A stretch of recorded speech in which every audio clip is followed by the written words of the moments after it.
کشمیر سے جی ہاں گردوارا مائتان ہیڈ گرنتھی.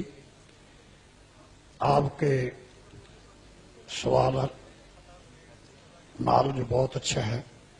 میرا ایک آپ کے دھرم کے بارے میں پرمنتی ہے کہ آپ کا دھرم ہمارا دھرم شبد کا پجاری ہے. آپ قرآن کو، ہم گرو گرنتھ صاحب کو شبد کو مانتے ہیں، اور آپ کے ہی دھرم میں کچھ ایک مورتی پوجا کا بھی جو ودھان ہے نہیں ہے، پرنتو کچھ ایک آدمی یہ مورتی نہیں بنائی کہ اس کی قبر دے روپ میں جو ہے مجار کے روپ میں اس کو مانتا دے دی. آپ مورتی کھڑی پوج لو اور پڑی پوج لو تو ایک بات ہی ہے. کیا یہ جو ہے دھرم کے الٹ نہیں ہے؟ اس بارے آپ روشنی پائیں. بھائی صاحب نے اچھا سوال پوچھا. ہم اس سوال کو دہرائیں گے، اگر سوال کو سمجھنے میں کچھ غلطی ہوگی گی تو آپ سیدھا کر لینا. بھائی صاحب نے پوچھا کہ بت پرستی غلط ہے، ان کے مذہب میں بھی غلط ہے، ہمارے مذہب میں بھی غلط ہے. آپ بت کو الٹا پوجو یا سیدھا پوجو، تو مذہب کو پوجنا صحیح ہے کیا نہیں، وہ آپ کا سوال تھا. مزار پہ جانا صحیح ہے کیا غلط ہے؟ بھائی صاحب نے بہت اچھا سوال پوچھا. اسی لیے میں کہتا ہوں کہ اسلام کو جاننے کے لیے مسلمان کو مت دیکھو، قرآن اور حدیث کو دیکھو. قرآن میں کہیں بھی نہیں لکھا ہوا ہے کہ مزار بناؤ. یہاں تک کہ اللہ کے رسول محمد صلی اللہ علیہ وسلم نے کہا کہ کوئی بھی قبر پکی نہیں ہونا چاہیے، اگر پکی ہے تو اس کو زمین سے نشر کرنا چاہیے. صحیح بخاری کی حدیث ہے کہ اگر کوئی قبر پکی ہے تو اسے زمین کے لیول پہ لے کے آنا چاہیے.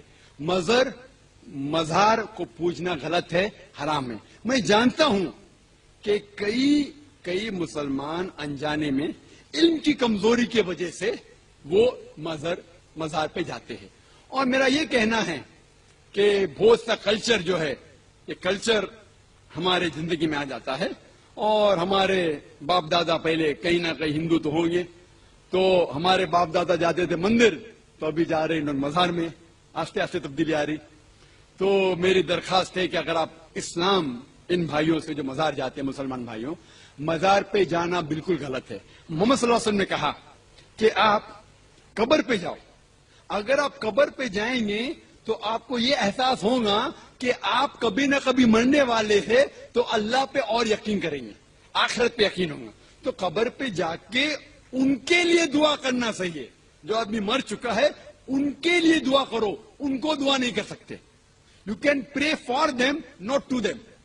مطلب ان کے لیے دعا کر سکتے، ان کو دعا نہیں کر سکتے. آپ سمجھ رہے؟ وہ بیچارہ شخص مر گیا ہے، اچھا شخص تھا، اس کے لیے دعا کر سکتے اللہ اسے جنت فردوس دے، انہیں نعمت دے، انہیں معاف کرے، وہ تک ٹھیک ہے. لیکن جا کے یہ بولے کہ میرے ایگزامینیشن میں میرے نمبر کم ہے تو بابا نمبر اچھے کر لو، یہ بالکل حرام ہے. شفا، قرآن مجید میں کم از کم 25 آیتیں ہیں جس میں لکھا ہے شفا. شفا مطلب سفارش، وسیلہ حرام ہے. 2 آیت میں لکھا ہوا ہے صرف ان کو اجازت ہے جو اللہ تعالیٰ آخرت میں ان کو اجازت. ان لوگوں نے جن بنیادوں پہ شرک کا فتویٰ ہم پہ لگایا، اگر یہ اپنے گھر کی خبر لیں تو سب کچھ ان کے گھر سے برآمد ہے. اس فتنے کا سب سے بڑا بانی تو ابن تیمیہ ہے. پتہ جب وہ مرا تھا تو کیا ہوا تھا؟ البدایہ جلد نمبر 14 صفحہ نمبر 522، 552 اور 553، اس کے اندر یہ بات لکھی ہوئی ہے. یہ اس کے مرنے کا ذکر البدایہ کے اس کے شاگرد نے لکھا. اب بڑا معتبر ہے اس کے لحاظ سے، جو لکھا ہے دیکھ کے لکھا ہے. ہم وہ کچھ نہیں کرتے جو کچھ یہ کرتے ہیں. الزام سارا ہمارے سر پہ دھرتے ہیں. دیکھ لو لکھا ہے جب مر گیا ابن تیمیہ، جالس جماعت عنده قبل الغسل، غسل سے پہلے ایک جماعت پاس بیٹھ گئی. وقرأ القرآن، اور ختم پڑھا. وتبرکوا برؤیتہ، دیکھ کے دیدار کر کے برکت پائی. تبرکوا برؤیتہ وتقبیلہ، صرف آنکھوں سے زیارت نہیں کی، اپنے ہونٹوں سے چوما بھی ہے. ابھی غسل بھی نہیں دیا گیا. اگرچہ نحوست تو غسل کے بعد بھی ویسے ہی ہوگی، لیکن ابھی غسل نہیں دیا گیا، ختم بھی پڑا گیا. اور اس کی رویت سے تقبیل سے تبرک حاصل کیا گیا. تبرک ہونا نہ ہونا وہ علیحدہ مسئلہ ہے، مجھے اس کی وضاحت کی ضرورت نہیں، مگر یہاں رب نے اس لیے یہ کروایا کہ جو حق کا انکار کرے رب اس کے گھر سے دکھا کے چھوڑتا ہے. دیکھو ابو جہل نے کتنی ناک چڑھائی تھی اسلام سے، اللہ نے اکرمہ کو کلمہ پڑھا کے چھوڑا ہے. ارد گرد سے ایسا ہو جاتا. تبرک برؤیتی و تقبیل ثم انصرفوا، سارے چوم کے اس کو واپس ہٹ گئے. ثم حضر جماعت من النساء، پھر عورتیں آ گئی. ففعلن مثل ذلك، انہوں نے بھی چوما. ففعلن مثل ذلك، اور جن وجوہات پر تم نے مشرک ہمیں بنایا تھا وہ تو گھر سے نکل آئیں. چومنے نہ دو سرکار کے متبرک مقامات کو بھی چومنے نہ دو، اور چومنے پہ آؤ تو منکر تبرکات کو بھی چوم جاؤ. اور چلو مرد چوم لیتے، عورتوں کا کیا بنتا تھا حق؟ پوچھنا ہے ان سے کیوں عورتوں نے ایسا کیا. اور پھر اس کو جو غسل دیا گیا، جو پانی بچا، اس کا کیا ہوا؟ یہ لکھا ہے 553 صفحے پر، شاربا جماعت الماء الذی فاضل من غسلہ، فاضل من غسلہ، جو غسل سے بچا تھا وہ پانی پی گئے. کلو پر ہمیں کہتے ہیں، سوچنے کی بات ہے، ان سے پوچھو تو صحیح.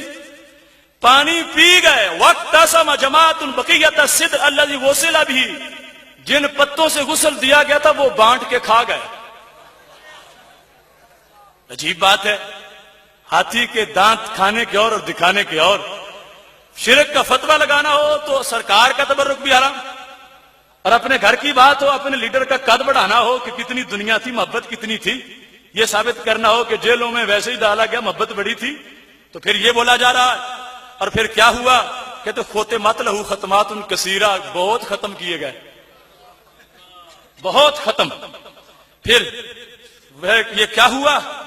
کہتے ہیں تردد الناس الی قبر ایاما کثیرہ لیلا ونہارا یبیتون عندہ ویصبحون، صبح و شام ڈیرے لگا کے قبر کے پاس بیٹھ گئے. میں کہتا ہوں اس ڈاکٹر نالائق کو کہ کہو ان سکھوں سے جن کو جواب دیتے ہو کہ ابن تیمیہ ہے کہ جس کو ہم نے بت کی طرح پوجا ہے، وہ ابن تیمیہ ہے، اور لکھنے والا ابن کثیر ہے، کہ وہاں لیٹے ہوئے بت کو چوم رہے تھے اور مردہ کو چاٹ رہے تھے اور اس کے پانی کو چوس رہے تھے اور پتوں کو چبا رہے تھے. مت ماری جائے تو سب کچھ بھول جاتا ہے. کروڑوں سلام ہو سنی تیرے سینے کو،